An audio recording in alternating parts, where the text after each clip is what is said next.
জুমার দিন যদি কেউ আগে আগে ঘুম থেকে উঠে উত্তম রূপে গোসল করে এবং পায়ে হেঁটে মসজিদে যায়, কোনো বাহনে না চড়ে, এবং আগে আগে মসজিদে যায়, ইমামের কাছাকাছি গিয়ে বসে, খুতবা শ্রবণ করে, কোনো অনর্থক কথা না করে, তা অনর্থক কথা না বলে, তাহলে এই যে সে ਤੇ ਬਾਕੀ ਚੌਰੀ ਕਿਹੜੀਆਂ ਵਫਾਵਾਂ ਦੀ ਗੱਲ ਕਰਦੇ ਨੇ ਲੋਕ। ਉਹ ਲੋਕ ਹੀ ਮਰ ਗਏ, ਉਹ ਦੌਰ ਹੀ ਵਗ ਗਏ।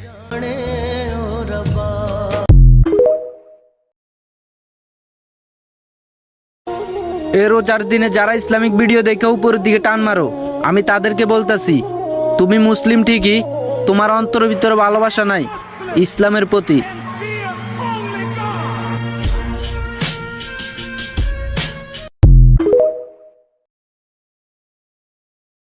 কিয়ামতের ময়দানে আল্লাহ বলবে, ও আমার বান্দারা, আমার সেজদা দিয়ে দেখা। কারা